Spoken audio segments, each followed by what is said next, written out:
una nueva sesión, en este caso también un tema muy atractivo, como bien lo ha señalado el doctor, que son medidas coercitivas en etapa preliminar. Vamos a tocar temas de legalidad, de allanamientos, límites y también incautaciones dentro de esto. Entonces, haciendo esa pequeña precisión del tema que vamos a tratar, y vamos a al final de repente también compartir ideas, debatir un poco sobre la postura que se puede tener o la interpretación que se puede tener de estos temas. En principio, doctores, a todos los que nos están observando, quiero precisarles que de manera sucinta, quiero mencionarles los temas que vamos a tratar, que es el marco legal y principios generales de legalidad y límite, es decir, bajo qué principios, no solamente constitucionales o procesales, sino cómo es que se puede interpretar y se concatena con cada hecho en concreto para luego pedir una medida limitativa en esta etapa preliminar exactamente de la investigación. Ya para hablar propiamente dicho sobre estas clases de medidas, en su momento vamos a abordar la detención preliminar, que es una medida coercitiva personal en la investigación preliminar. Antes de poder seguir también explicando sobre esto, tenemos que precisar que entre las medidas coercitivas que existen, claro está, existen a nivel personal y a nivel real. Cuando hablamos de nivel personal, nos estamos refiriendo a la detención preliminar, pero también existen medidas coercitivas que recaen al ámbito real, es decir, a los bienes que puede tener esta persona. Tratándose de eso, tenemos que hablar del punto 3, que es el allanamiento y registro domiciliario.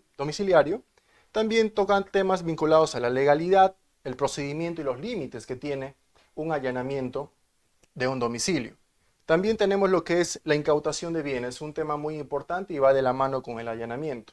En cuestión de incautación de bienes, más que todo es poder asegurar y también tiene vinculación con el tema del decomiso en un ámbito ideal, mejor dicho, en la etapa preliminar. No olvidemos que la incautación solamente es algo temporal y también tiene ciertas exigencias, pero posteriormente, en un contexto procesal ideal de repente, para que pase ya como titular del Estado, estuviéramos hablando netamente del decomiso, que también lo vamos a abordar en su debido momento. También sobre estos temas, todas las medidas coercitivas que ven en pantalla, vamos a hablar sobre la jurisprudencia relevante que puede haber. Es decir, mencionar también un poco de casuística, pero también la jurisprudencia que sea vinculada a estas medidas. En principio, doctores, me gustaría poder plasmar esto para que nos puedan entender un poco más lo que yo quiero poder brindarles como una información, como un preámbulo para poder mencionar en todo caso los principios constitucionales.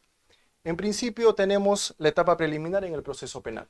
Lo tenemos claro hasta ahí. Existen ciertas etapas. La etapa preliminar, o también llamada diligencias preliminares, sabemos que es una subetapa de la investigación preparatoria. Entonces, pero dentro de exclusivamente, ¿qué es lo que se realiza? ¿Qué clase de actividades o qué clase de actos o qué clase de diligencias se realiza? Todos lo tenemos claro que tiene que ver con actos urgentes e inaplazables, señala el código.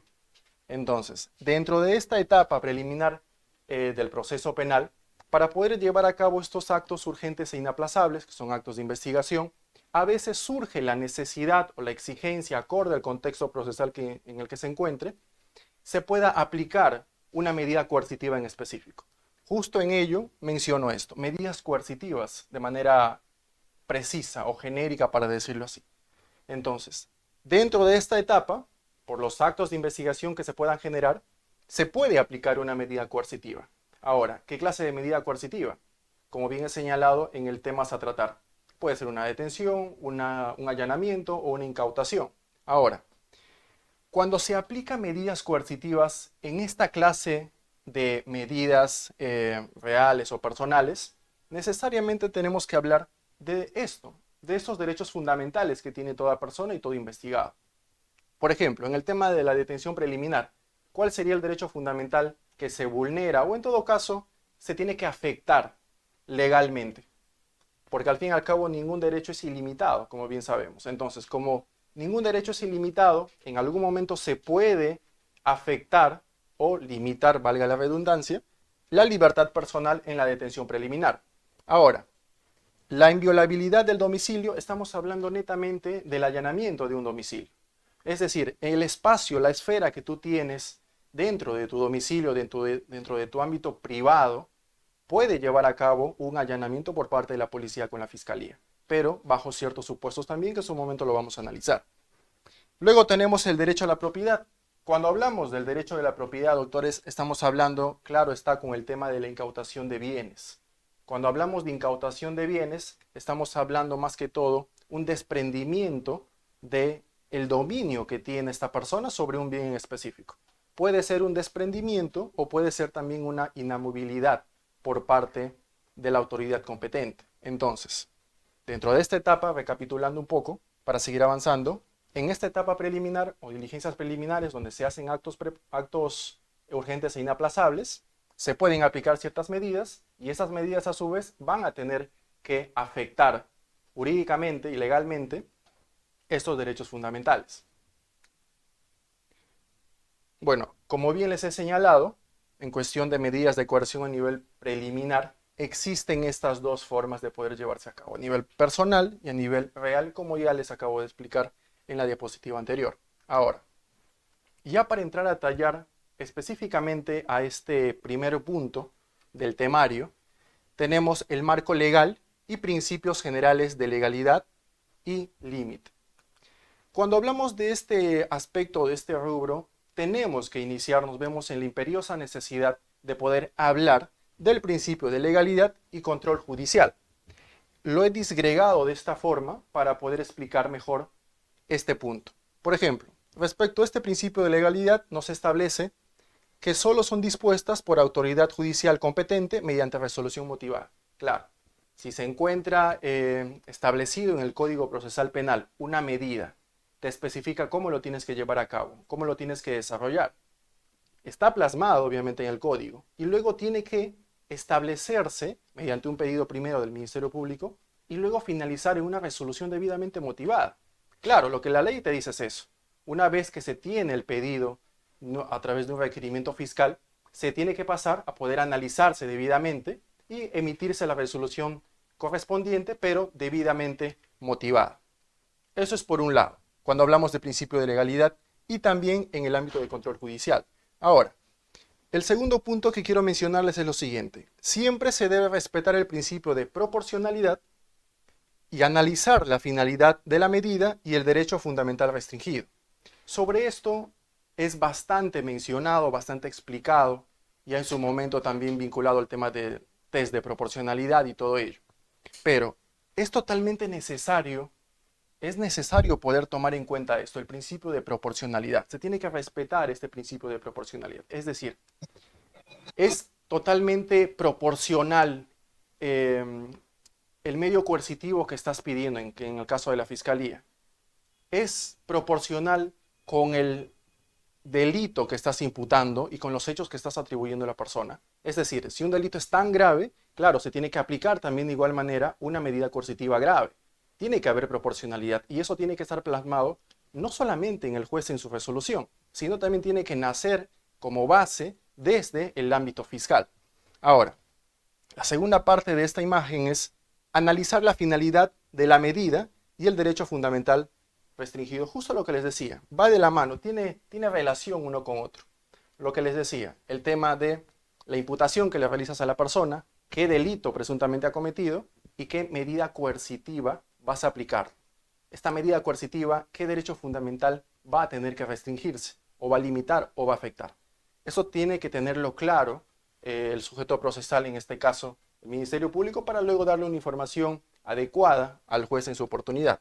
Ahora, este principio no solamente está establecido en el ámbito del código adjetivo, del Código Procesal Penal. No solamente son principios procesales, sino también son principios que se encuentran establecidos en nuestra Constitución. Ahora, a nivel de la Constitución política, cuando hablamos, por ejemplo, de inviolabilidad del domicilio, que es lo que les había mencionado anteriormente, está plasmado en el artículo 2, inciso 9, salvo delito flagrante, te dice. Sobre esto, lo que estamos hablando respecto a una medida previo requerimiento, es toda esta secuencia que existe para llevar a cabo y terminar en por ejemplo, en un allanamiento. Por eso es que se menciona salvo delito flagrante. Claro, cuando hay flagrancia delictiva, la policía tiene que actuar de manera inmediata. Claro, después lo va a poner a conocimiento del Ministerio Público absolutamente, de manera inmediata. Pero en su momento tiene que actuar cuando existe una flagrancia delictiva. Ahora, El segundo, el derecho fundamental mencionado, que está plasmado en la Constitución, es la libertad personal, que también les había mencionado. Inciso 24, apartado F. Y tenemos el derecho de propiedad en relación a las incautaciones de bienes, el artículo número 2, inciso 16. Ahora, otro principio importante que les había mencionado respecto al test de proporcionalidad es justamente esto, para abarcar y entrar a tallar más específicamente sobre eso. Es la proporcionalidad, la necesidad y razonabilidad respecto a la aplicación de ciertas medidas coercitivas. En principio, tenemos que mencionar esto. Proporcional al objetivo legítimo que se persigue. Buscar esclarecer los hechos investigados para evitar fuga, para proteger a la sociedad, entre otros. Cuando hablamos de esto, al menos en el primer punto tenemos que hablar sobre la proporcionalidad al objetivo legítimo que se persigue. ¿Qué se persigue? Si estamos en una etapa preliminar, ¿qué es lo que se persigue? Poder esclarecer los hechos, ¿verdad? Pero cuando se aplica una medida coercitiva, ¿con qué finalidad se hace? De poder lograr la eficacia de la investigación desde su inicio. Por eso es que se aplican detenciones preliminares, allanamientos e incautaciones. Entonces, ¿cuál es el objetivo legítimo que se persigue? Claramente esclarecer los hechos investigados. Ahora, el segundo punto es no solamente esclarecer los hechos investigados, sino acá también nos dice evitar fuga, proteger a la sociedad, entre otros. Cuando hablamos de detención preliminar, por ejemplo, doctores, aparte de los otros supuestos que hay, otros presupuestos, también principalmente está la capacidad de poder fugar o de poder obstaculizar dentro de la detención preliminar. Entonces, cuando existe esta necesidad urgente, porque cuando hablamos de medidas coercitivas a nivel preliminar, necesariamente y como base tenemos que analizar la urgencia de esa medida. Entonces, si existe la posibilidad de fuga, se tiene que solicitar una detención preliminar por la rapidez que tiene esta medida, pero siempre guardando los parámetros de los derechos fundamentales, que se mantengan incólumes. Ahora, una casación que les menciono que es muy interesante y también les invito a que ustedes lo puedan revisar, nos da 4 puntos precisos para tomar en cuenta respecto a este principio. En la casación 1942-2018 de Apurímac, nos dice que la medida que vas a solicitar, la medida coercitiva por parte de la Fiscalía, tiene que tener estos 4 puntos. Tiene que ser proporcional, que es lo que ya les había explicado. Tiene que ser subsidiaria, lo entendemos como que no hay otra medida adecuada u objetiva que se pueda aplicar para esto. Si nos encontramos ante una probable fuga, entonces, ¿qué otra medida coercitiva nos puede servir para ello? Necesariamente es la detención preliminar. En ese ejemplo, en ese contexto. Entonces, ¿hablaríamos de una medida subsidiaria? Absolutamente sí. Cuando hablamos ahora de que es razonable, es decir, hablamos de razonabilidad en este caso de la detención preliminar por lo siguiente. Voy a solicitar yo como Ministerio Público, solicito una medida coercitiva, pero esta medida va a bastar, va a ser razonable para el objetivo que tengo. ¿Es razonable poder solicitar esto, una medida que a nivel preliminar limitar el libre tránsito de una persona es grave hasta ese nivel de la etapa procesal? Si voy a solicitar esta medida, entonces va de la mano con lo que yo quiero lograr, lo que yo quiero buscar como objetivo. Ahora, y lo cuarto que también es muy importante y por eso lo marqué en mayúscula, lo puse en mayúscula, es que sea previsible. ¿Qué nos da a entender el legislador cuando en este caso la Corte Suprema, en esta casación, cuando nos dice tiene que ser previsible? ¿Por qué nos habla de previsibilidad? Es decir, lo que te dice la Corte Suprema es al Ministerio Público, ¿no? Si tu Ministerio Público te das cuenta de que si tú vas formalmente, tranquilamente, sin ninguna medida y le pides al investigado, por ejemplo, el tema del allanamiento, poder entrar a su domicilio bajo su voluntad y su consentimiento, si tú prevés de que eso va a ser imposible que suceda, de que no te va a dar el permiso obviamente, entonces por eso es que puedes pedir una medida coercitiva. Y eso nos señala claramente la casación, esta casación, 1942-2018. Entre otras, pero principalmente esto. Tienes que prever de que si tú lo pides de manera normal y buscando su consentimiento te va a decir que no, entonces tienes que establecer o solicitar una medida coercitiva. En este caso, por ejemplo, una detención preliminar acompañado de un allanamiento e incautación de bienes. Ahora, la tercera parte que he disgregado de este principio es el test aplicable a cualquier medida que limite derechos.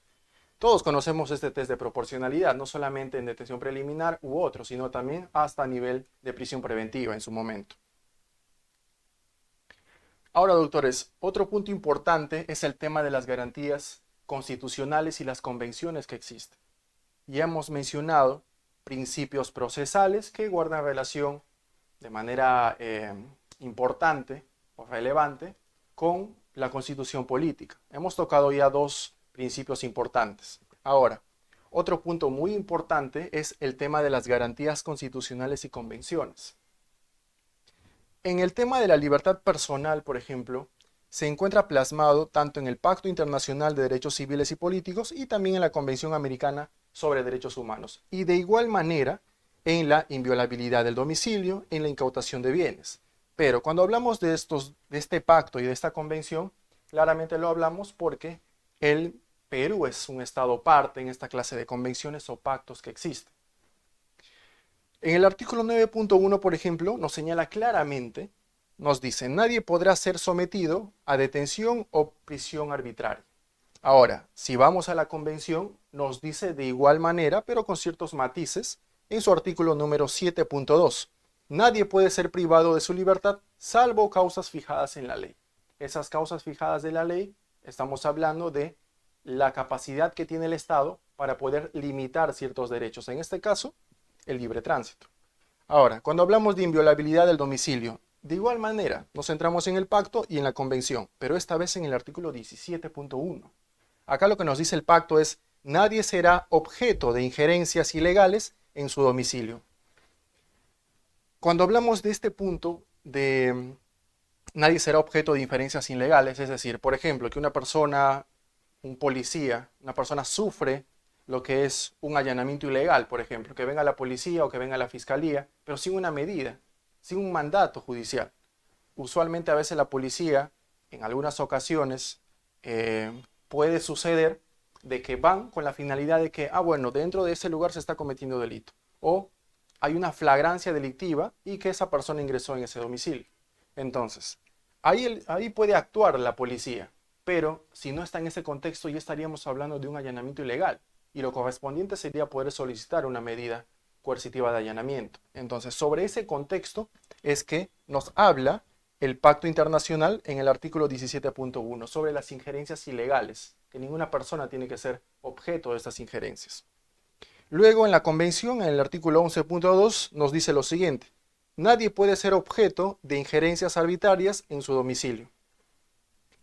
Si ustedes se dan cuenta, tiene vinculación una con otra los dos artículos, pero con ciertos matices. En general es que todo el derecho que tú tienes dentro de tu espacio privado, de tu privacidad, de estar en un domicilio, no puede ser vulnerado simplemente porque sí, por parte de la policía o el Ministerio Público, sino que tiene que existir un mandato judicial para ello o estar en las excepciones, como la flagrancia delictiva.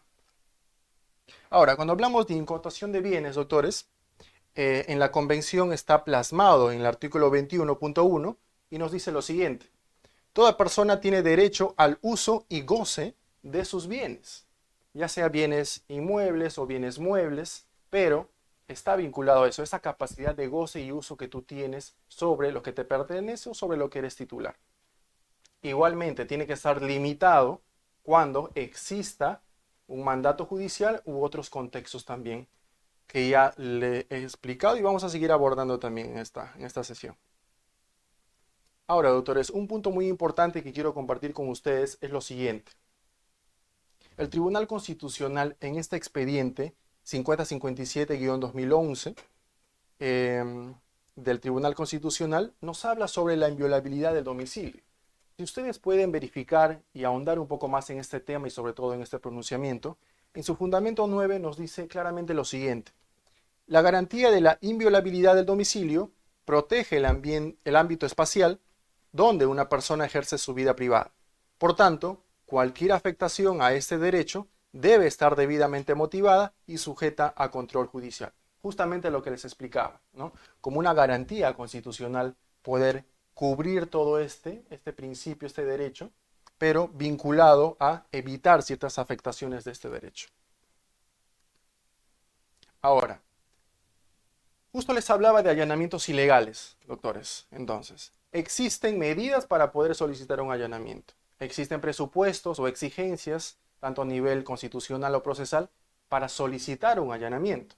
Pero imaginemos que estamos en el contexto en el que se realiza un allanamiento ilegal, un allanamiento totalmente irregular, que va a generar en su momento nulidades y hasta responsabilidades o administrativas o penales de la autoridad que brindó o que realizó o que ejecutó este allanamiento ilegal. Sobre eso tenemos que hablar de este punto. Nulidad de actos ilícitos y exclusión probatoria. Sobre esto tengo que mencionar en el primer punto. Exclusión de prueba ilícita nos señala como un pilar del Estado de Derecho es que la autoridad no puede beneficiarse de sus propias ilegalidades. Claro está, justo lo que les había mencionado. Ahora, esta nulidad de actos ilícitos y exclusión probatoria por actos irregulares o ilegales, tenemos que mencionar una teoría sobre ello. El fruto del árbol prohibido. Toda obtención de fuentes de prueba será excluida del acervo probatorio si se vulnera el contenido constitucionalmente garantizado. No podrá ser utilizada en juicio. Es decir, si ya un allanamiento o una diligencia, mejor dicho, si una diligencia policial y fiscal ya están haciendo o se está iniciando, tiene un origen ilegal por cierta irregularidad que en su momento no se observó o a pesar de haberse observado se sigue desarrollando, estaríamos ante lo que es un fruto del árbol prohibido. ¿Por qué? Porque todo lo demás que puedan hacer de esta diligencia, de ese día que se está desarrollando, por ejemplo, de un allanamiento en un domicilio, toda acta que puedan hacer de esta diligencia va a ser igual nulo, va a ser ilegal de igual manera. Entonces, ¿va a generar nulidad de esos actos? Absolutamente que sí. Y se puede decir que nos encontramos ante esta teoría, fruto del árbol prohibido. Ahora, sobre eso, doctores, quiero mencionarles lo siguiente. Y son casos reales, no solamente son casuísticas para poder explicar mucho mejor o de manera didáctica, no. Se encuentra, por ejemplo, plasmado en este caso, en el recurso de nulidad 1382-2012 del Callao, que nos habla sobre allanamientos. Taxativamente les voy a leer lo que dice. Santiago Limas Espinosa, el 30 de marzo de 2011, sufrió un allanamiento en su domicilio en el Callao, por presuntos vínculos con el tráfico ilícito de drogas. Esta diligencia fue desarrollada sin orden judicial ni presencia del Ministerio Público. Al imputado se le quitó la llave y se ingresó a su domicilio sin su consentimiento. No firmó ningún acta en señal de rechazo. En el segundo piso de su domicilio se le encontró cannabis sativa, 100 gramos, y PVC, 25 gramos. Ahora, en este supuesto, si tan solo lo leemos, ya nos podemos dar cuenta que existen ciertas irregularidades, que no está contemplado en el código ni tampoco está contemplado en los protocolos de intervención policial que tienen, porque existe un protocolo. La policía no solamente se rige bajo lo que está establecido en el Código Procesal Penal en torno a sus funciones, sino también tienen un protocolo de intervención policial. Entonces, de la lectura se puede desprender algunas irregularidades, pero cuando ya pasamos a esta imagen, específicamente la Corte Suprema ha señalado lo siguiente. En este caso, no hubo un mandato judicial, no existió consentimiento voluntario porque hasta le quitaron la llave, no hubo una situación de flagrancia fehaciente o urgencia determinante que justifique la omisión de control judicial. Se concluyó que el allanamiento fue ilegal. Ahora, el Ministerio Público lo que quería alegar es de que sí existía un tipo de urgencia. ¿Por qué? Por el tema de la droga encontrada.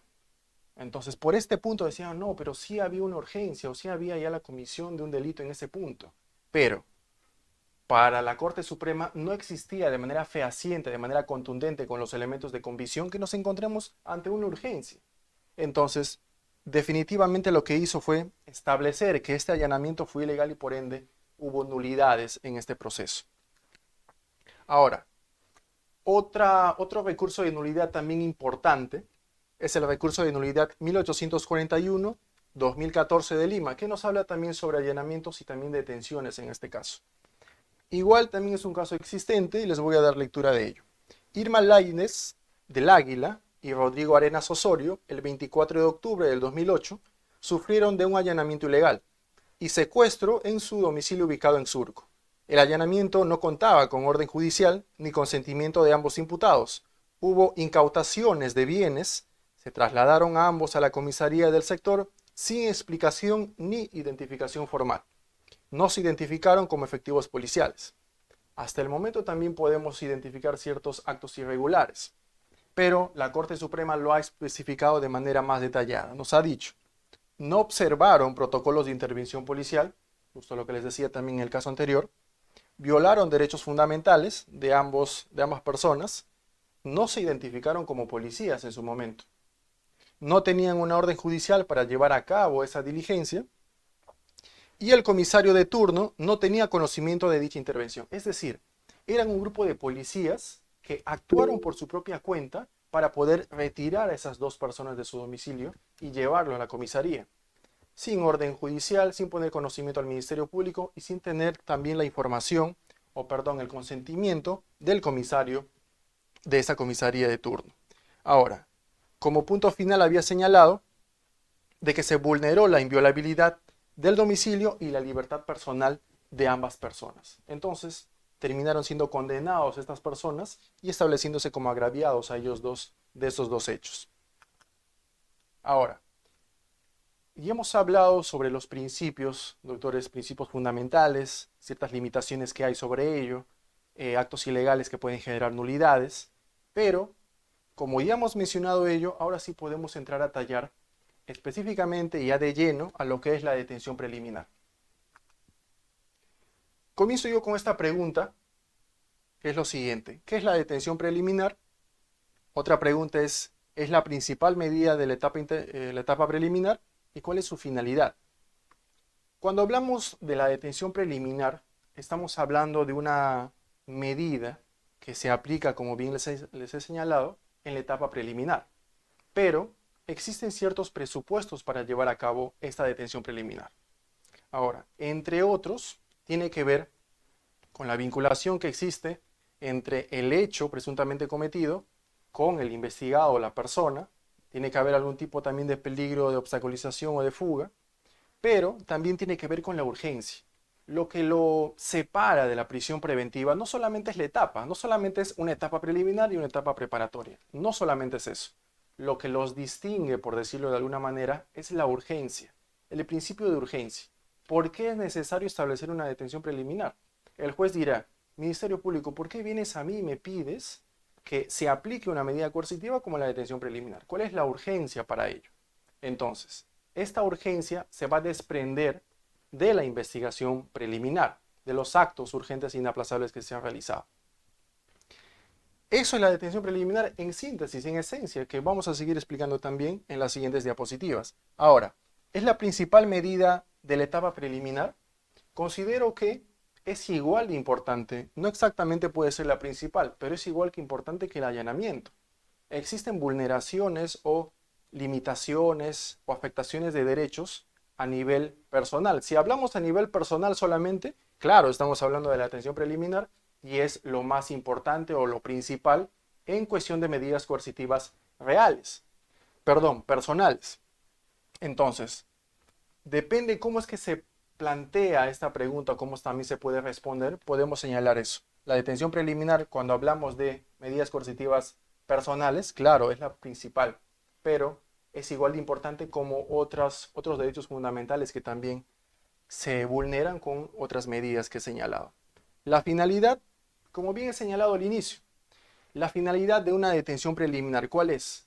Poder establecer o garantizar, mejor dicho, la eficacia de la investigación preliminar. Eso es la finalidad en específico. Ahora, justo lo que les había mencionado, la detención preliminar, doctores, se encuentra plasmado, establecido tal cual en el artículo 261 del Código Procesal Penal. Todos tenemos en cuenta que la última modificatoria fue del 10 de marzo del 2025. Este artículo nos señala lo siguiente. En su primer numeral nos dice lo siguiente. El juez de la investigación preparatoria a requerimiento del fiscal emite una resolución debidamente motivada y dicta mandato de detención preliminar cuando nos encontramos en lo siguiente. A.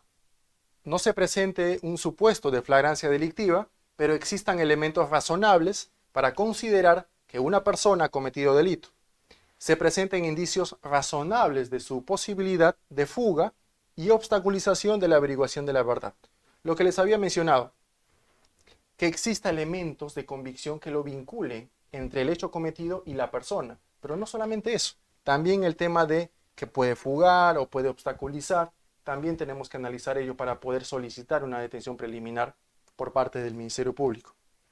La B nos dice lo siguiente: el sorprendido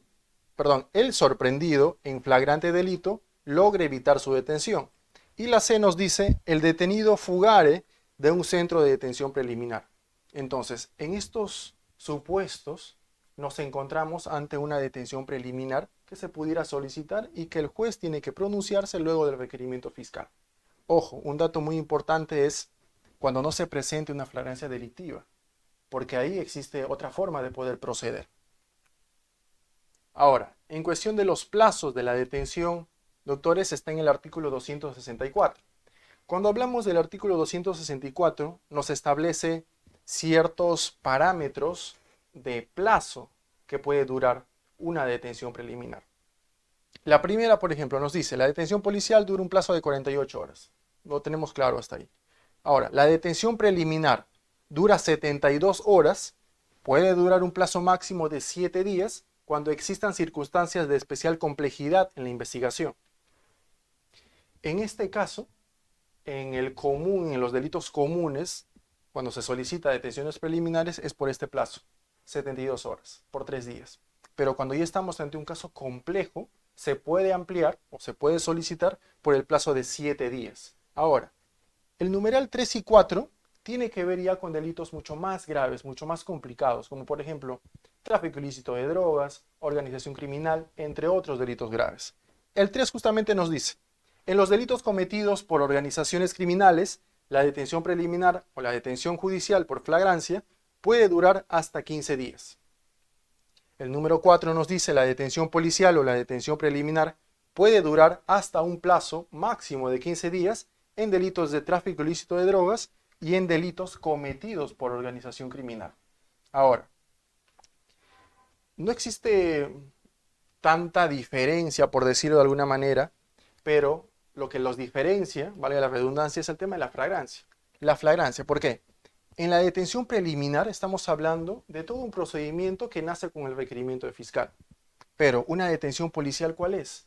Es el tema de la flagrancia. Justamente el tema de la flagrancia, que la policía actúa acorde a sus funciones porque existe una flagrancia delictiva. Mientras que cuando hablamos de una detención preliminar, estamos hablando del procedimiento que le había señalado, que nace con el requerimiento del fiscal. Ahora, una pregunta que les planteo también, doctores, para que lo puedan analizar y puedan reflexionar sobre ello, es lo siguiente. La detención preliminar también es muy usada como la prisión preventiva, se aplica como última ratio. Debería ser así. Debería bastar, si es que también resulta subsidiaria, como les había mencionado anteriormente, es decir, si solamente basta poder aplicar un allanamiento o, por ejemplo, una incautación de bienes, si basta poder establecer ello o solicitar ello, pues no se tuviera que aplicar la detención preliminar. Debería aplicarse también como ya lo último.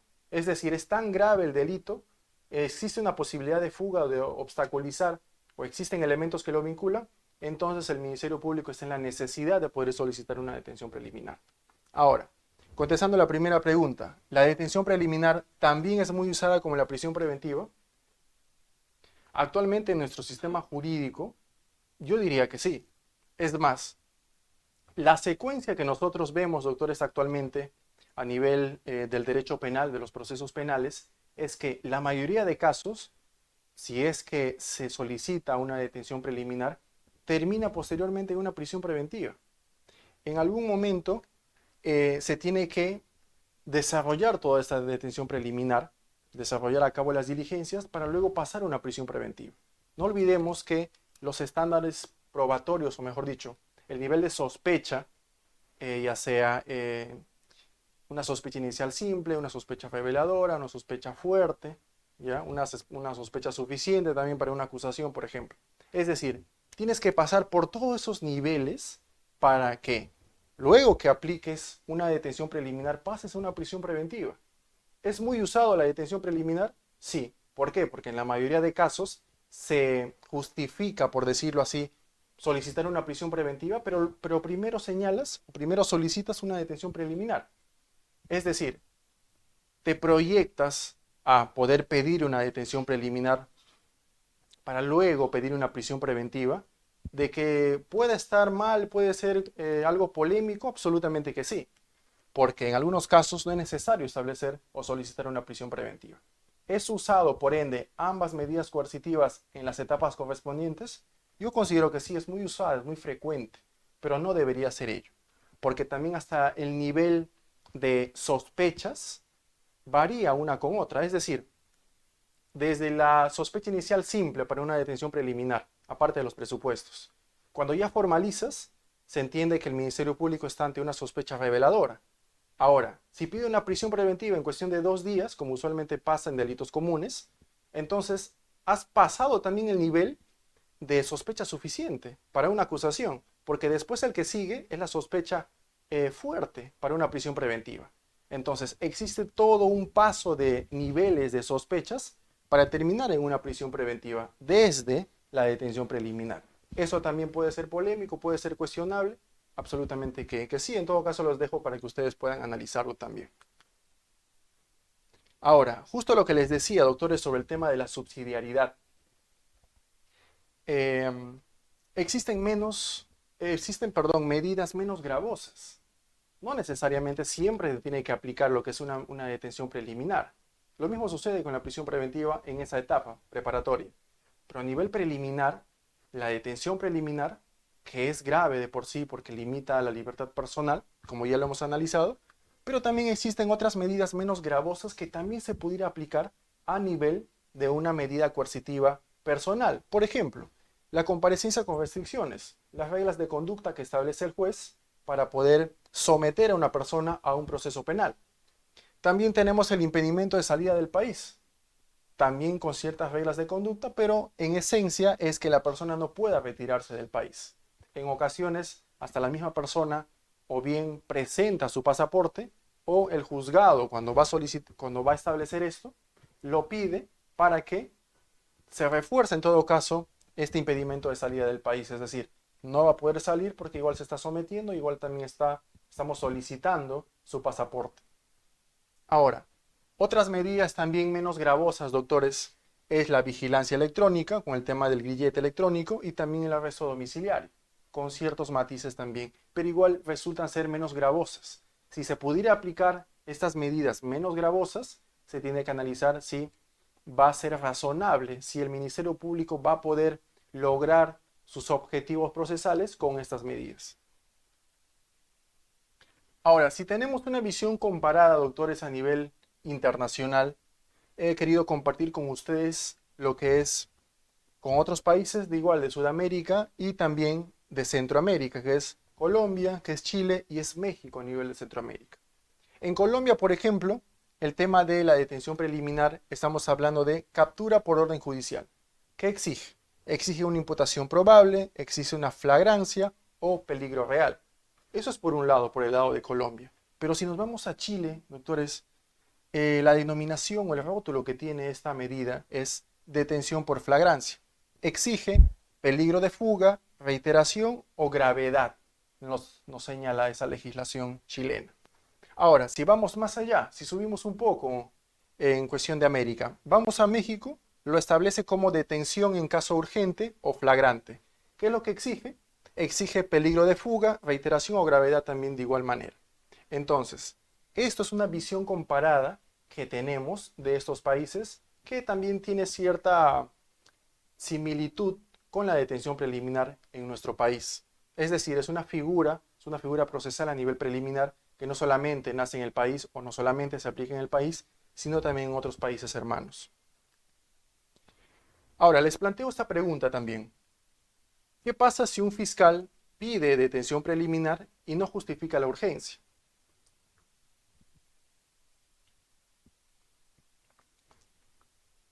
Sobre esto les hablaba al inicio hace minutos respecto a lo siguiente.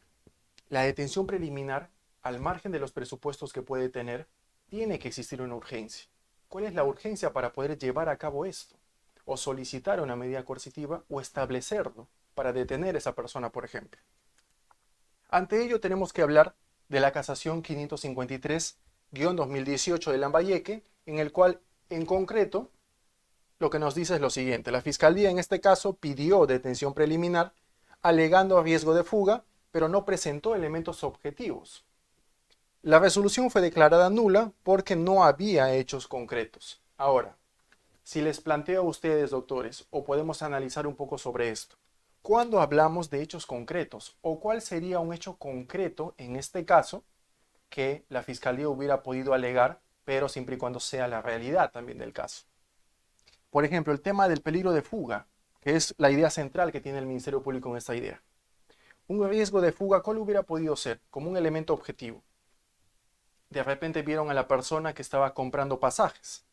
Puede ser que le hayan estado haciendo seguimiento y verificaron que él fue a una agencia de viajes, por ejemplo. O que ya se encuentra en el aeropuerto quizás. O está hospedado de repente en alguna habitación de algún hotel cerca al aeropuerto. Es decir, toda la secuencia del seguimiento que le hayan podido hacer te da a entender de que va a huir del país o de la ciudad, entonces ahí pudiera solicitar un peligro de fuga. Otra cosa que pudiera hacer en el caso de obstaculización, por ejemplo. En el tema de obstaculización es de que esta persona, por el cargo de funcionario público, por ejemplo, dentro de una municipalidad, te das cuenta de que tiene la capacidad de poder anular o desaparecer o eliminar algún tipo de documentos, de información digital de repente o física, o de repente desaparecer cámaras de seguridad. Entonces, si te das cuenta que existe esa posibilidad y ya existen también elementos objetivos que te lleva a discernir de esa manera, puedes solicitar también una detención preliminar. En este caso no, en este caso fue muy ambigua, fue muy débil, muy genérica, que terminó en una resolución nula por no existir hechos concretos. Ahora, les planteo también esta pregunta, que es muy interesante. ¿Puede detenerse preliminarmente a una persona sin ninguna diligencia previa en la carpeta fiscal? No olvidemos que la carpeta fiscal no solamente tiene diligencias o actas que se hayan podido desarrollar dentro de la fiscalía, sino también a nivel policial. Es lo normal que la policía realiza ciertas diligencias, recaba cierta documentación y luego lo emite al Ministerio Público. Ya se encuentra dentro de la carpeta fiscal. Ahora, contestando la pregunta, ¿puede detenerse preliminarmente una persona sin ninguna diligencia previa en la carpeta fiscal? La respuesta es claro que no. No debería ser así. Pero es muy importante tener en cuenta la idea que hace segundo les he mencionado. ¿Sobre cuál? Que la policía ya realiza ciertas diligencias y luego lo remite al Ministerio Público. Y a veces el Ministerio Público, con toda la información que ya tiene, que puede ser abundante, puede solicitar una detención preliminar. Si bien es cierto, la Fiscalía no ha hecho ninguna diligencia a nivel fiscal o en su sede fiscal, pero ya existen diligencias realizadas dentro de la carpeta fiscal. Entonces, ¿puede solicitar una detención preliminar con la información que le envió la policía? Sí, pero en este caso, en la casación 272-2021 de Ayacucho, la detención preliminar exige elementos de convicción preexistentes. No se puede usar como excusa para recién empezar a investigar, en este caso la detención preliminar. Y como idea les planteo lo siguiente, que es algo lógico, ¿verdad? Primero se investiga, luego se detiene y no es al revés. Entonces, en este contexto de esta idea que nos quiere dar la Corte Suprema, claro, no se puede aplicar una detención preliminar. Tiene que existir ya ciertos elementos de convicción o cierta documentación. Pero en el ejemplo que les pongo, considero yo que sí se pudiera solicitar una detención preliminar siempre y cuando exista ya documentación que se haya llevado a nivel policial, como diligencias reguladas y conocidas por el Ministerio Público, y luego pasa ya a la carpeta fiscal o pasa al Ministerio Público para llevar a cabo. Entonces, no existe ninguna diligencia a nivel fiscal, claro, pero sí existen diligencias ya preexistentes que se han llevado en esta investigación. En ese contexto en específico, considero que se podía solicitar una detención preliminar, pero no en este contexto que establece la Corte Suprema, y por eso es que establece esa clase de fundamentos. Ahora, doctores, vamos a pasar a hablar lo que es el allanamiento de domicilio. Para hablar de allanamientos de domicilio, doctores, tenemos que hablar de estos tres puntos en específico como una especie de antecedente. Les había señalado al inicio de esta exposición, de esta sesión, que cuando hablamos de allanamiento hablamos de una invasión en la esfera privada de la persona. Dentro de su morada tiene esa privacidad, esa esfera de privacidad. Se encuentra perturbada cuando se realiza un allanamiento. Entonces, en ese contexto nos encontramos ante una afectación de esa esfera privada que tiene, de su domicilio. Ahora, allanar, ¿con qué fines es? Los fines que tiene el allanamiento es con fines de investigación. Claro, poder recabar documentación, poder recabar diversas clases de información que puede haber, tanto a nivel documental o también a nivel digital, también pudiera ser. Ahora, ¿qué es lo que se allana?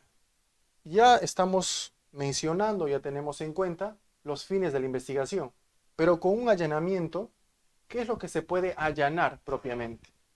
Se puede allanar la vivienda, se puede allanar la oficina, local comercial, una habitación de hotel, entre otros. Cualquier otro que implique una morada, ya sea permanente o temporal de una persona, y se puede allanar ese lugar en específico, porque tiene vinculación justamente el lugar o la persona que se encuentra ahí, tiene vinculación con los hechos de investigación. Entonces, resulta necesario poder allanar ese lugar y poder recabar toda la información que se pueda retirar de ese lugar.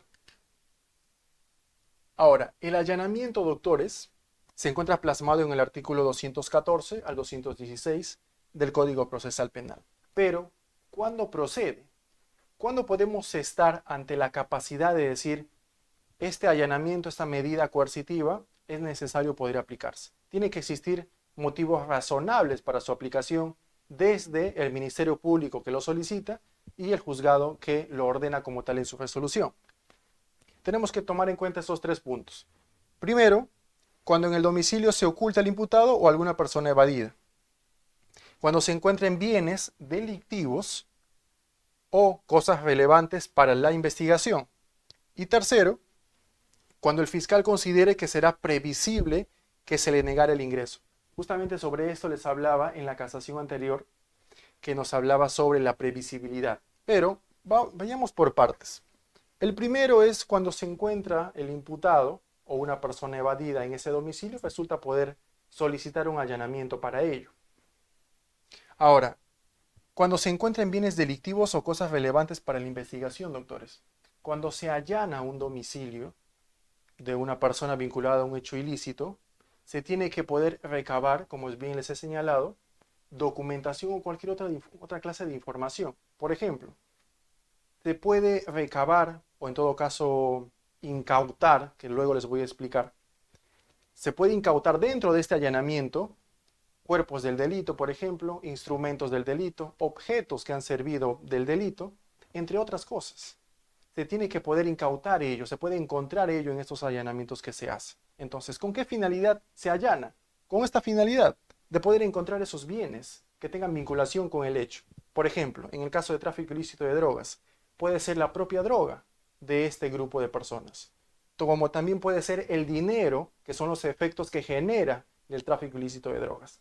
Todo eso se puede encontrar en un allanamiento y dentro de ese allanamiento se puede realizar una incautación de estos bienes. Y luego les voy a explicar sobre ello. Y esto les hablaba justamente de la previsibilidad cuando el fiscal considere que será previsible que se le negare el ingreso. Cuando estamos en ese contexto, como bien les he señalado, cuando el Ministerio Público considere de que yo, por ejemplo, como Ministerio Público, digo, bueno, yo puedo prever que si yo voy con la policía a ese lugar y le pido el consentimiento de esa persona para poder ingresar y revisar, me va a decir que no, porque yo estoy presumiendo que esa persona se dedica a algo ilícito.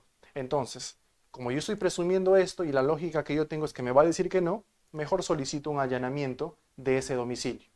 De eso hablamos de la previsibilidad, doctores. Ahora, si ya nos vamos al punto judicial, al ámbito judicial o al área judicial, tenemos que preguntarnos esto. ¿Qué debe contener la resolución judicial del juez que declara fundada, por ejemplo, el allanamiento? Estos 4 puntos lo debe tener claramente. La finalidad específica del allanamiento, es decir, qué se busca, qué se pretende encontrar en ese lugar o qué considera que se puede encontrar. En el tema del tráfico ilícito de drogas, por ejemplo, la finalidad pudiera ser ello, pudiera ser de que se ha estado haciendo seguimientos, óbices, y el Ministerio Público puede deducir de que en ese lugar, en esa vivienda, existe ganancias ilícitas, dinero que se ha estado moviendo o también se ha estado acopiando, por ejemplo, la droga. Eso es la finalidad, encontrar algún tipo de objeto que vincule a la persona con, este, con estos objetos vinculados al tráfico ilícito de drogas que les pongo como ejemplo. Aparte de la finalidad, doctores, la resolución debe tener la ubicación exacta del lugar o lugares que se pretende allanar. Pero no solamente eso, los fiscales designados para la diligencia, es decir, qué fiscales van a participar de esas diligencias. Lo que nos dice el código es de que se tiene que establecer los nombres de los fiscales. En la práctica, seguramente ustedes han podido verificar, han podido observar, a veces hay resoluciones de allanamientos, que lo podemos encontrar de acceso, por ejemplo, en el Internet, en el cual se establece en el requerimiento los fiscales que van a participar. Normalmente para esta clase de diligencias que tiene que ver con detenciones, con allanamientos, con incautaciones, necesariamente se hace a veces en lugares en simultáneo de diversas personas y por ende genera de que exista también un grupo grande de fiscales que puedan participar. Pero no solamente es designar en el momento, sino que previamente, de manera formal, tienes que establecer o señalarle al juez, y este juez en su momento va a señalar a los fiscales que están designados y tienen la autorización para poder participar de estas diligencias. Y por último también tenemos el tiempo aproximado que durará la diligencia, es decir, existe un plazo razonable para poder llevar a cabo esta diligencia. ¿En cuánto tiempo? ¿Una semana, 2 semanas? ¿Cuánto tiempo le va a tomar? Normalmente se realiza en un solo día, de manera simultánea, pero puede existir también situaciones en las que el Ministerio Público solicite un plazo máximo, por ejemplo, de 1 semana o 2 semanas, y se tiene que establecer el tiempo aproximado en la resolución judicial. Ahora, doctores, este punto también es importante que puedan conocerlo. Otros supuestos para allanar un domicilio. Nos hemos estado explayando o les he estado explicando respecto a esto, al mandato judicial previo. Todo el ejemplo que les he estado poniendo es relacionado al mandato judicial previo. Existe el requerimiento del fiscal, se pronuncia el juez, emite un mandato judicial y se lleva a cabo el allanamiento. Pero que en otros contextos, existen otros contextos en el cual se puede llevar a cabo un allanamiento y nos establece también el código. Los he plasmado de manera más didáctica para poder explicarles. Son estos 4 puntos. El allanamiento se puede llevar a cabo en otros supuestos y son estos 4. Ya hemos hablado del primero. El segundo también lo hemos tocado de manera breve, el tema de la flagrancia delictiva. Cuando nos encontramos ante un delito flagrante, también se puede llevar a cabo un allanamiento por parte de la policía, por ejemplo, sin una orden judicial. El otro supuesto es cuando existe un peligro inminente de la perpetración de un delito. Como ejemplo les puse la tortura. Les voy a explicar un poco más sobre este ejemplo. Cuando nos encontramos ante un peligro inminente, doctores, que se está cometiendo un delito, por ejemplo la tortura, imaginemos que existe una información de la policía en el cual informa a la fiscalía o simplemente la policía toma acción sobre ello. Si tienen una información de inteligencia en el cual dicen, ¿saben qué?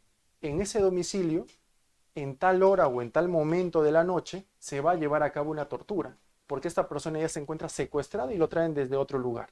Entonces, mediante esa información de inteligencia que tienen, se tienen que movilizar los policías para poder descartar o desvirtuar esta tortura, que no se lleve a cabo. ¿Por qué? Porque existe un peligro inminente. Es un peligro inminente que no necesariamente tiene que requerir un mandato, porque se perdería esa rapidez, esa urgencia para poder accionar por parte de la policía y evitar esta tortura. En esa clase de situaciones o ejemplos similares, nos encontramos en ese tercer supuesto que la policía tiene que actuar. Ahora, el cuarto punto también importante y que también les he estado mencionando y que no existía en los casos donde sí había nulidad de actos ilícitos, no sé si recordarán, hace minutos, les hablaba sobre esto. El consentimiento del titular, pero no tiene que haber coacción y la persona tiene que estar plenamente informado de por qué se está llevando a cabo o sobre qué está dando su consentimiento. Ahora, es una opción que se pueda dar, al margen de que puede ser previsible o no, pero es una opción de que pueda ir la policía al domicilio de una persona y decirle, ¿sabes qué? Necesitamos entrar para poder hacer un tipo de registro domiciliario y descartar tal cosa vinculado a un delito. Pero tiene que existir un consentimiento. Y ojo, para poder solicitar ello no tiene que haber un engaño, no tiene que inducir en error a esa persona o decirle ciertas mentiras para poder entrar a ese domicilio. Por eso es que se establece que tiene que estar plenamente informado. Y aparte de eso, no tiene que haber coacción. En el ejemplo que les había puesto de un recurso de nulidad, existía que la persona que atiende a los policías era justamente el investigado. El investigado estaba en su puerta, tenía la llave. Y lo que hace la policía es intimidarlo, lo intimida, le quita la llave e ingresan a la casa. Lógicamente ahí estamos ante una situación que no existe consentimiento por parte de esa persona y hasta ha sido coaccionado para llevar a cabo. Entonces, ¿puede existir consentimiento? ¿Puede ser un tipo de allanamiento? ¿Otro supuesto? Claro que sí, pero que no exista coacción y que esté debidamente informado esta persona para que les pueda brindar el acceso a su domicilio. Ahora, les hago otra pregunta también importante. ¿Qué pasa si por error la policía y fiscalía ingresan a un domicilio sobre el cual no pidieron la orden judicial? Lo ideal es que entren obviamente a la casa en el cual existe la orden judicial, pero a veces por cuestiones de mala coordinación o datos inexactos también pudiera ser, o simplemente propio de los errores que pueda ocasionar a veces una diligencia, que es a veces normal poder inducir en esa clase de errores que a veces no son malintencionados o maliciosos por parte del Ministerio Público. Pero puede suceder. Esta pregunta en la práctica puede suceder. Entonces, ¿cuál sería la respuesta? En este caso, antes de pasar a la siguiente pregunta, sobre esto, ¿cuál sería la respuesta? La respuesta es de que cuando nos encontramos en esta situación, ya de que ingresan a un domicilio en el cual no pidieron, estuviéramos hablando de un allanamiento ilegal y eso también es delito. Entonces, existe un allanamiento ilegal. La persona afectada en el cual están ingresando a su domicilio, imaginemos que esta orden judicial es para su vecino, para la manzana A, lote 1, por ejemplo. ¿Ya? Para ese domicilio está la orden judicial, pero se equivocan e ingresan a la manzana A, lote 11. Entonces existe ahí de repente un error en cuestión de un error material de digitación, pero ingresan a ese domicilio por error, al margen sea el error que sea, pero ingresan a ese domicilio, allanan ese domicilio y luego se dan cuenta que no es el domicilio por el cual han pedido la orden judicial ni tiene vinculación con los hechos ilícitos. La parte, que es la parte agraviada, que es la persona, el morador de ese domicilio, lo que puede hacer es denunciar a los funcionarios o las autoridades competentes que participaron de esa diligencia por el delito de allanamiento ilegal. Entonces, nos encontramos ante no solamente responsabilidad administrativa, sino también puede haber una responsabilidad penal, como el delito de allanamiento ilegal de domicilio. Entonces, ahí da por contestada esa pregunta. Otra pregunta también importante es, ¿se puede allanar locales, viviendas u oficinas de personas no investigadas? Ante ello tenemos que hablar de lo siguiente. Primero, contestando la pregunta, es que sí se puede allanar oficinas o viviendas que tengan cierta vinculación, pero que no están como personas investigadas los propietarios de esta oficina o de esta vivienda. Y para ello tengo que mencionarles como un ejemplo el expediente 29-2017-19, que es del caso Odebrecht. La Corte Superior Penal Especializada se pronunció sobre ello y en concreto la idea central de esto es lo siguiente. Se allanaron oficinas de empresas vinculadas al caso denominado Lava Jato, relacionado a actos de corrupción de la empresa brasileña Odebrecht. La Corte Superior, en este caso en específico, indicó que se puede allanar un inmueble perteneciente a una persona jurídica no incluida formalmente en la investigación. Ello no impide la diligencia si hay una sospecha fundada de que ese lugar hay evidencia del delito investigado. Entonces, esto es un claro ejemplo de que sí se puede allanar. Es decir, yo como una persona que tiene una oficina, pero se presume por parte de la fiscalía de manera objetiva y con elementos de convicción que, si bien es cierto, yo no estoy investigado, puede ser, pero en esta oficina puede existir algún tipo de elemento de convicción, algún tipo de objeto del delito o cuerpo del delito que pueda ser necesario poder allanarse y luego poder incautar. Entonces, en ese contexto que nos encontramos, ¿se puede allanar una oficina de una persona que no está investigada? Absolutamente sí. Y este es un claro ejemplo de ello. Luego tenemos que pasar, doctores, a hablar de este tema. El tema de incautación de bienes. Si me permiten un momento, por favor.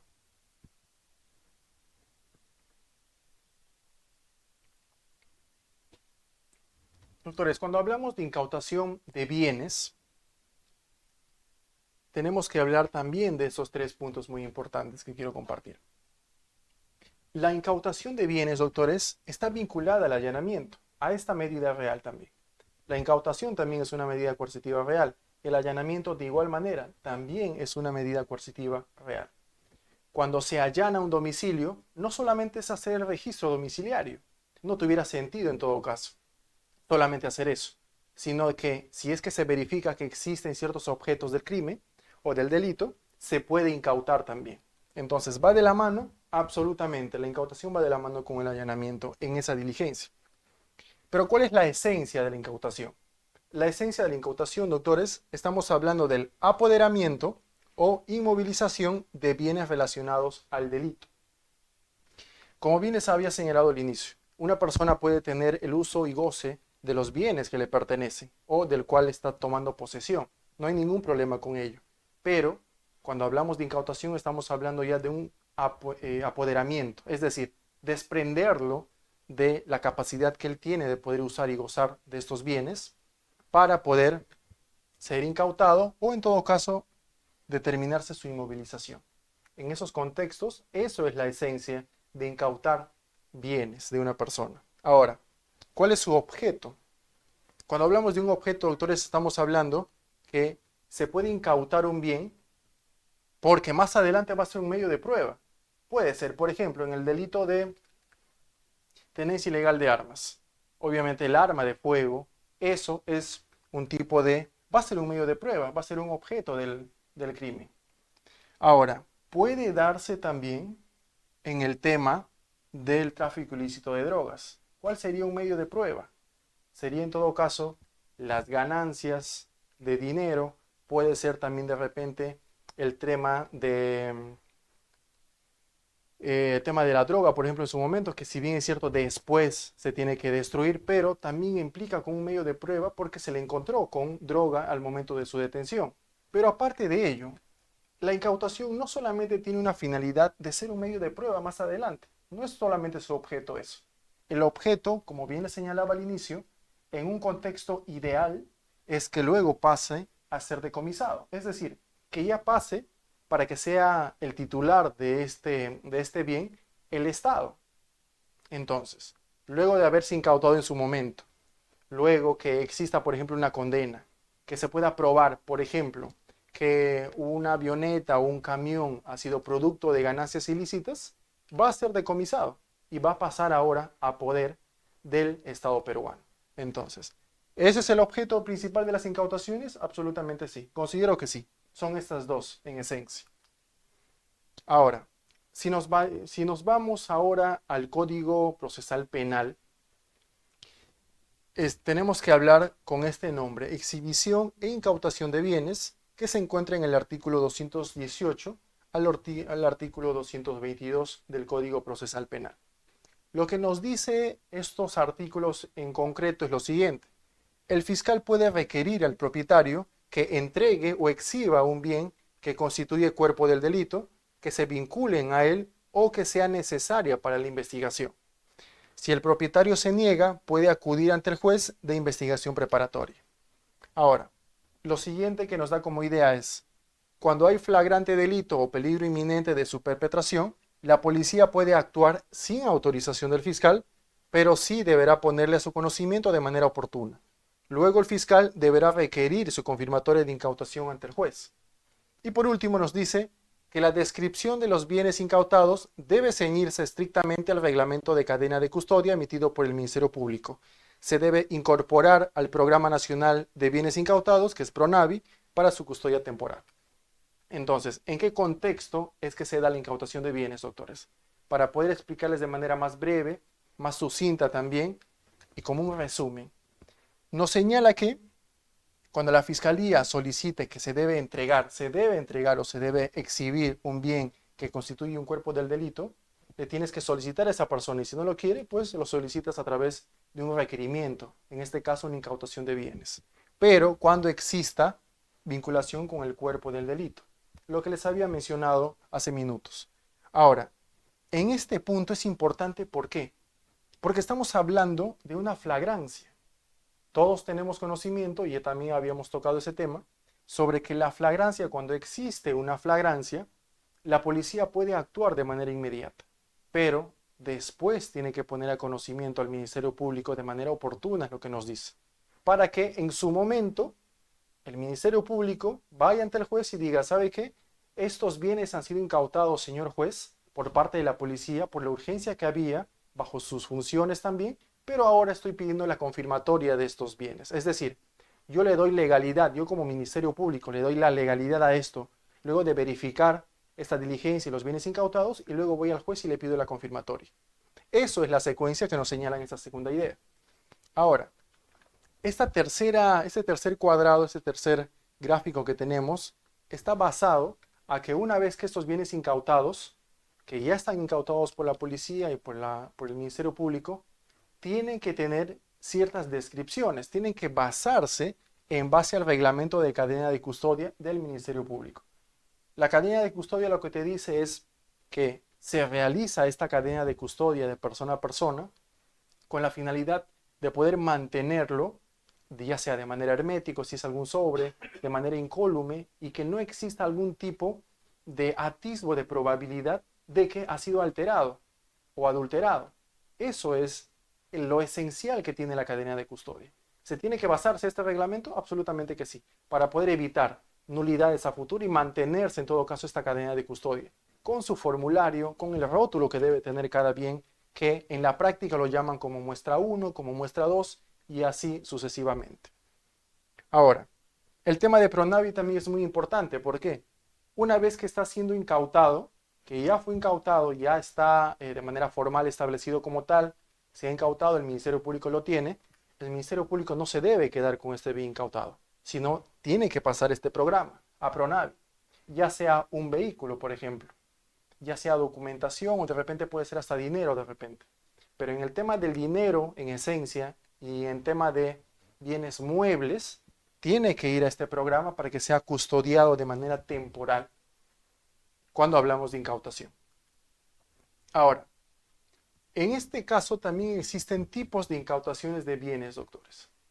Cuando hablamos de una incautación de bienes, tenemos que analizar dos puntos importantes. Primero, si es una incautación instrumental, tenemos que identificarlo como tal, y también una incautación cautelar. Cuando hablamos de instrumental estamos hablando que tiene que ver con recolectar evidencias del delito. Justamente lo que les señalaba. Si es que hay algún instrumento, por ejemplo, del delito, algún objeto del delito o el cuerpo del delito. Cuando hablamos del cuerpo de delito, por ejemplo, el tema de un homicidio, se encuentra la persona fallecida. Eso tal cual es un cuerpo del delito, en el caso de homicidio. Pero también se denomina como un cuerpo del delito a cualquier otro que tenga vinculación con otros delitos. Es decir, que te prueba de que ahí está la prueba, valga la redundancia, de que se ha cometido el delito. Entonces, en ese punto es ello. Ahora, un instrumento del delito, ¿cuál sería? Es decir, todo bien que ha servido, o todo objeto que ha servido para la realización del delito. No exactamente es el objeto final, sino que es el instrumento que durante el momento se ha utilizado para poder llevar a cabo el delito. Por ejemplo, el tema de la minería ilegal, por ejemplo, o Otro ejemplo más claro para que me puedan también entender lo que quiero explicar es el tema de productos maderables. Imaginemos que para los productos maderables se ha venido utilizando camiones. Los camiones serían instrumentos del delito, es decir, se ha utilizado los camiones para poder transportar la materia prima, en este caso, que es la madera, que es el acto ilícito, que ha servido para el tema de productos maderables. Entonces, ¿los camiones son instrumentos del delito? En este ejemplo que les doy, absolutamente sí. Ahora, ¿cuál sería el objeto del delito? El objeto del delito pudiera ser el tema de el dinero, es decir, ¿qué es lo que se ha logrado? Es decir, tienes el cuerpo del delito, tienes el instrumento de delito identificado, ¿y cuál es el objeto? En el tema del tráfico ilícito de drogas, ¿cuál sería? Sería el dinero, serían los efectos, las ganancias ilícitas. Cuando hablamos del cuerpo del delito, estamos hablando de la droga específicamente. Pero cuando hablamos del objeto del delito, es la secuencia final. ¿Por qué has decidido cometer tráfico ilícito de drogas? Para obtener dinero. Entonces, eso es el objeto del delito. A nivel instrumental, ¿puede ser incautado? Sí. Entonces, teniendo en cuenta esta primera idea que es la incautación instrumental, pasamos a la incautación cautelar, doctores. Cuando hablamos del punto cautelar, estamos hablando de asegurar bienes para su decomiso. Como bien les había señalado, a nivel de incautación cautelar existen dos formas. Uno, para poder probar algo en el juicio, o dos, para poder lograr en su momento, en un contexto ideal, un decomiso. En esos dos supuestos, tenemos que hablar netamente de una incautación cautelar en ese contexto en específico. Les planteo esta pregunta también a todos los que nos están viendo. ¿Requerir incautación también se extiende a activos intangibles y documentos electrónicos? Hasta el momento hemos estado hablando de todo lo que es físico. Puede ser camiones, pueden ser droga, puede ser armas, puede ser dinero. Hemos estado hablando de temas físicos, pero a nivel digital, si existen activos intangibles, documentos electrónicos, ¿también se puede incautar? Sería una pregunta.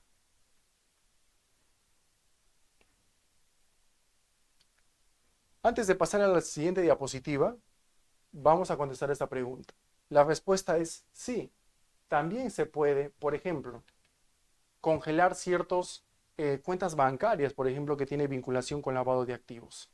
¿Se puede solicitar la incautación de bienes? Claro, que es el congelamiento en todo caso de las cuentas bancarias. No solamente es incautar un camión, por ejemplo, o dinero, sino también poder incautar estos activos intangibles y documentos electrónicos que puede existir.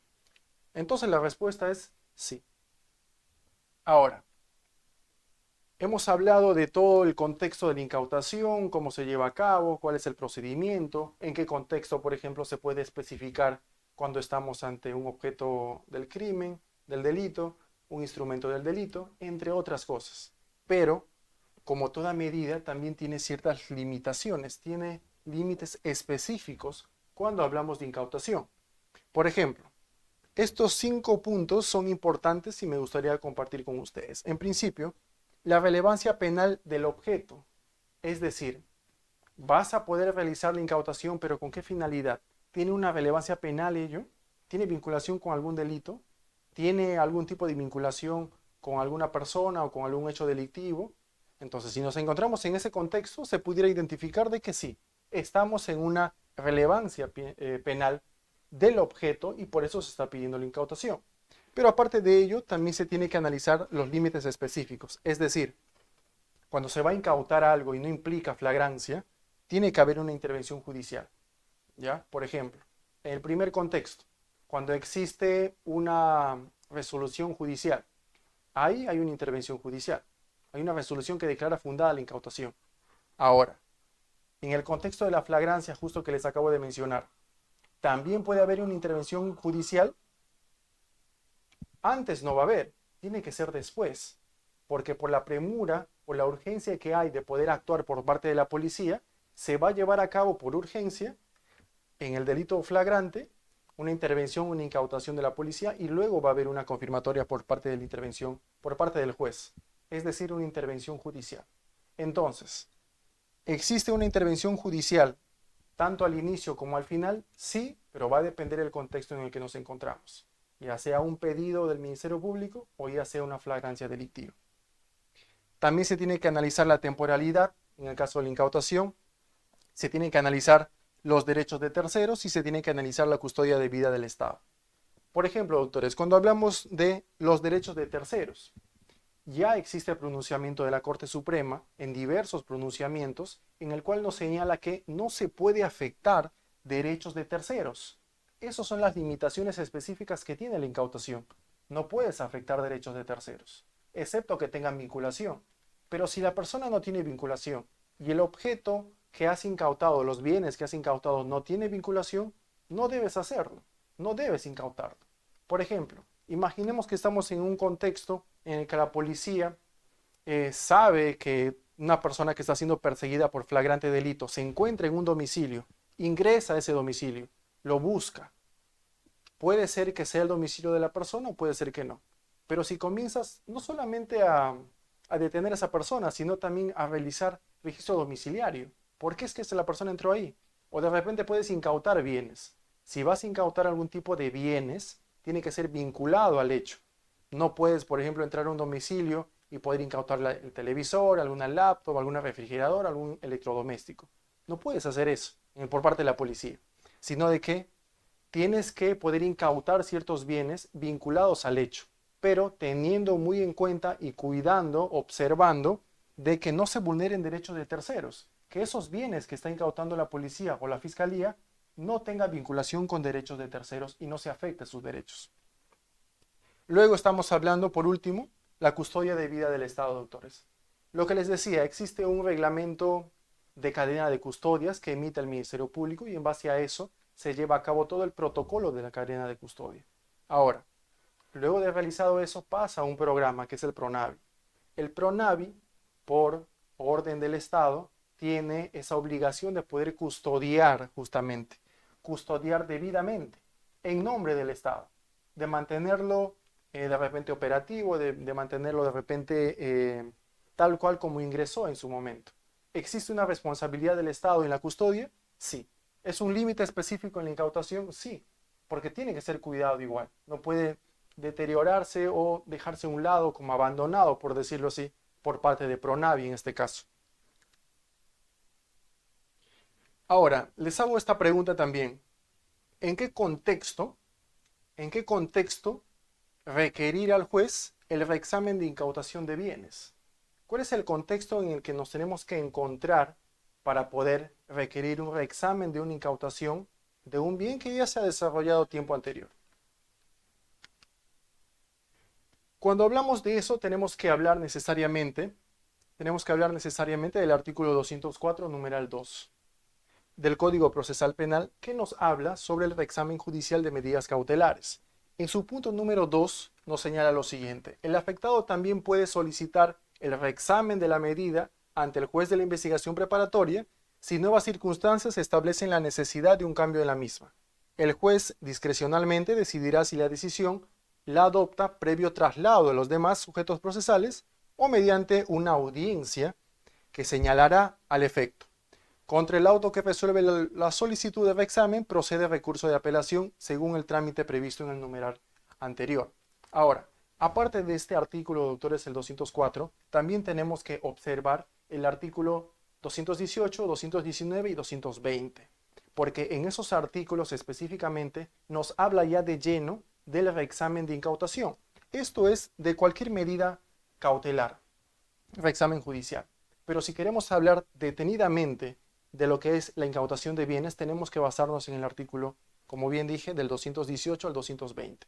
Porque en esa situación, en ese contexto, cuando existe ya un cambio o algo diferente o algo se ha modificado en este contexto procesal de una incautación de un bien, si uno como abogado defensor se da cuenta que algo se ha modificado en el tiempo respecto a la imposición de esta medida, entonces uno puede solicitar un reexamen de incautación.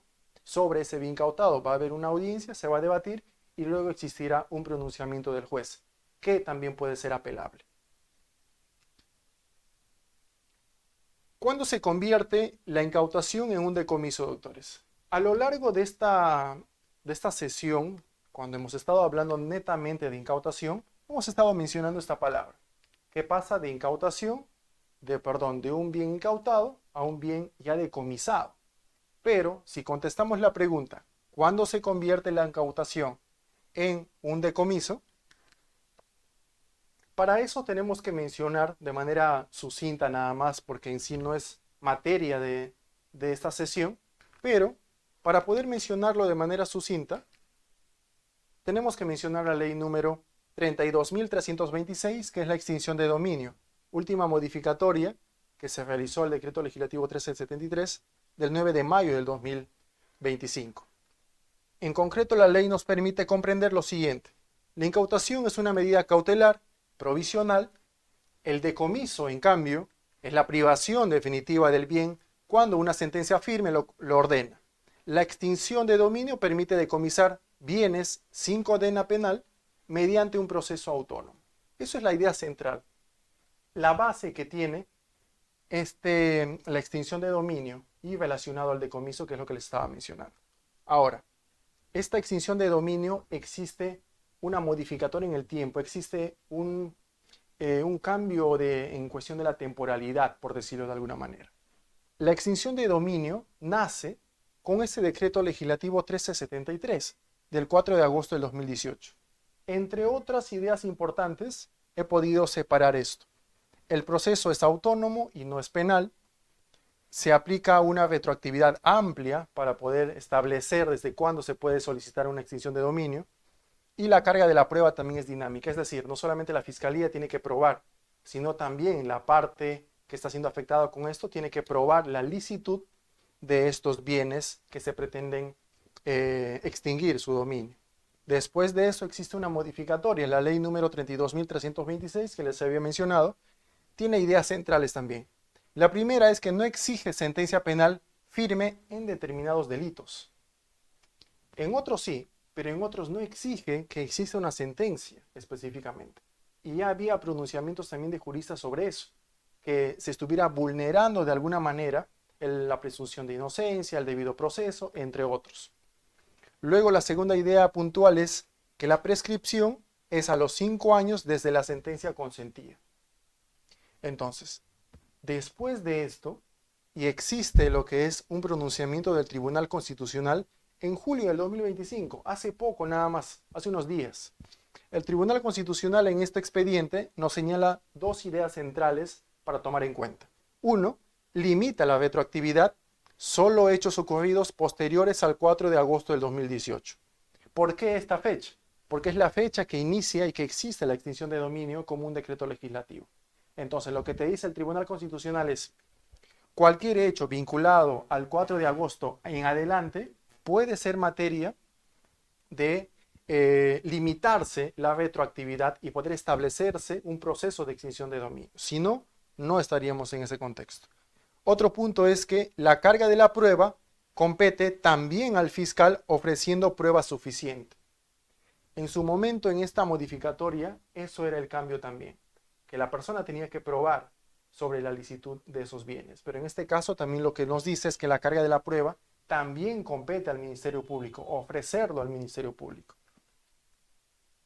Entonces, sobre ello, antes de ya terminar, doctores que han estado atentos, quiero decirles que estas medidas coercitivas que existen en el sistema penal son muy importantes cuando nos encontramos en una etapa preliminar.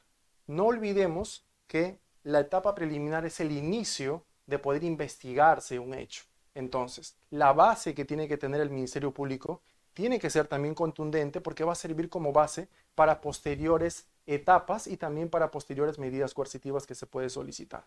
Entonces, es importante poder también entender, como abogado defensor, por ejemplo, es de que se pueden aplicar las medidas que correspondan, las medidas que establece el código y las medidas que a discreción del Ministerio Público pueda solicitarlo, pero siempre basado en los principios fundamentales y también procesales para la aplicación de este. No solamente tener en cuenta las exigencias que tienen las medidas coercitivas, sino también teniendo en cuenta los derechos fundamentales de las personas. Personas que pueden estar vinculadas a los hechos o terceras personas que no tienen vinculación, pero que igual se tiene que tomar en cuenta, se tiene que mantenerse incólume y salvaguardar esos derechos para poder aplicar una medida coercitiva en etapa preliminar, teniendo en cuenta estos derechos y no cayendo en atropellos justamente de derechos tanto procesales o constitucionales. ¿Es importante para poder combatir el crimen, la criminalidad en nuestro país? Sí, ya sea con el allanamiento, ya sea con la incautación, ya sea con la detención preliminar, pero siempre basado en el cuidado y en la observancia, sobre todo, de derechos fundamentales. Entonces, por mi parte, doctores, a todos los que han estado atentos, les agradezco por su tiempo, les agradezco por su atención. Espero también que ustedes puedan haber aprendido un poco más y si tienen alguna pregunta, podemos también compartir ideas y también compartir interpretaciones que puedan tener sobre este tema. Así que gracias a todos por esta oportunidad. Muchísimas gracias a usted, doctor Joy Panduro. Ha sido una clase muy interesante que se ha venido formulando por parte de Juris.p. Y sí, hay un par de preguntas que nos vienen formulando acá por parte del WhatsApp interno de Juris.p y nos vienen diciendo lo siguiente. Doctor, felicitarlo por la sesión académica del día de hoy. Ha sido una clase muy interesante. En ese extremo, doctor, nos formulan la siguiente pregunta. Nos dicen, doctor, actualmente siempre se viene implantando, se viene solicitando como medida coercitiva el tema del grillete. ¿Qué tan efectivo o qué tan eficaz viene siendo esta medida en nuestro modelo procesal penal? ¿Puede comentarnos un poco, por favor? Bueno, el tema del grillete, como bien les había señalado en algún momento de la sesión, es una medida menos gravosa, pero se tiene que analizar si esta medida menos gravosa, como el tema de la vigilancia electrónica a través de grillete, va a ser efectivo, va a surtir efecto, va a servir exactamente que esta persona se encuentre sometida a este grillete, porque se le está dando la oportunidad de no estar preso, de no estar en un arresto domiciliario, sino estar con un grillete electrónico.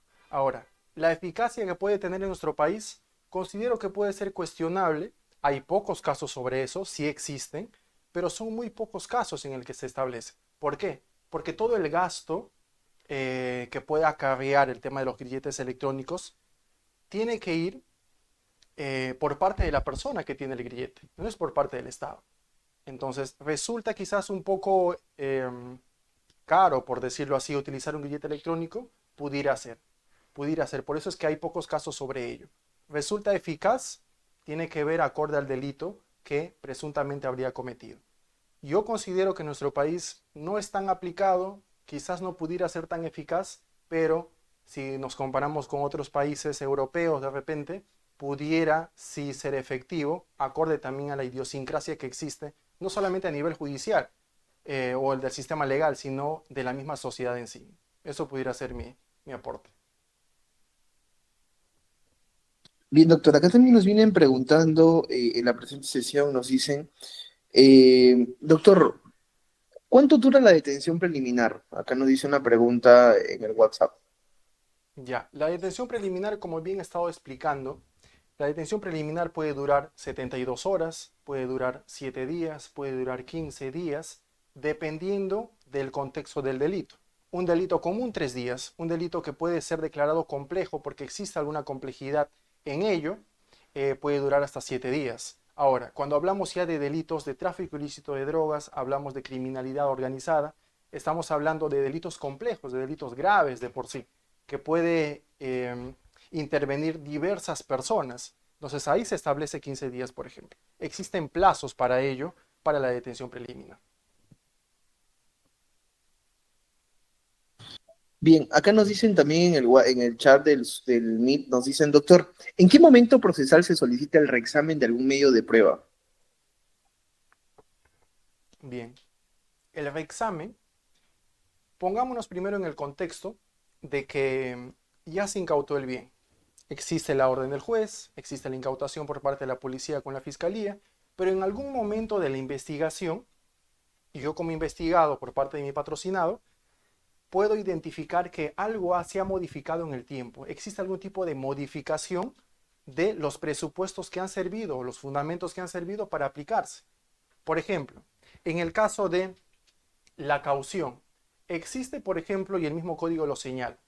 Imaginemos en el tema de una camioneta, ¿no? Producto de la comisión de un delito.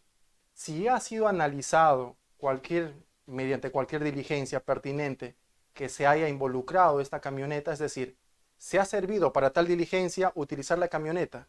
Ya tengo las actas, ya tengo los documentos correspondientes o de repente hasta pericias, ya no resulta tenerlo en posesión por parte del Estado. Entonces el abogado defensor puede solicitar la devolución de esa camioneta. ¿Por qué? Porque ya no es materia de investigación, porque ya pasó la etapa o ya se realizó las diligencias pertinentes sobre ese camión. El abogado defensor, en este caso por parte del patrocinado, puede solicitar un reexamen fundamentando esto. Es más, el mismo artículo del reexamen, el 218 para adelante, nos establece que también puede estar bajo custodia de la persona de manera temporal. Es decir, puede que se hayan llevado a cabo diligencias, pero como el proceso todavía no termina, puede estar a custodia del patrocinado, en este caso del investigado, puede estar y en esa situación también puede solicitar un reexamen. Ahora, para terminar esta pregunta sobre la respuesta que estoy mencionando, el mismo código también te señala en estos artículos de que tú puedes dar una caución por el valor de ese bien. Imaginemos de que la persona, el investigado, quiera de vuelta esa camioneta, pero como existe vinculación de que puede ser una ganancia ilícita del delito, entonces puedes establecer como una especie de caución, es decir, hasta que dure todo el proceso, va a existir una caución por el mismo monto de valor que tiene esta camioneta. Entonces son varios supuestos que se tiene que analizar, pero de manera breve les menciono, y ustedes también pueden analizarlo o ir a poder analizar y estudiar desde el artículo 218 al 220 del Código Procesal Penal. Ahí se pudiera aplicar el reexamen. Bien, doctor, acabo de revisar el chat y esas han sido todas las preguntas. Agradecerle nuevamente su participación. Ha sido una clase muy interesante que se ha podido desarrollar por parte de Juris.p. Felicitarlo por el despliegue académico que viene teniendo en la actualidad y de la misma forma desearle los mejores éxitos y parabienes en su vida profesional. Palabras finales de su parte, por favor, doctor Joy.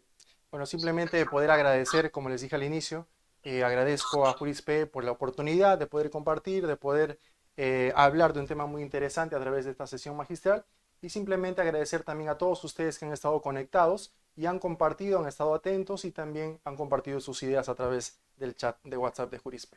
Simplemente decir muchas gracias. Bien, doctores, eso ha sido la clase con el doctor Joy Panduro del Águila, una clase muy interesante que se ha podido desarrollar por parte de Juris.p y también por la presente sesión académica. No se olviden que pueden seguirnos en nuestras redes sociales y de la misma forma también solicitar información al 900-977-645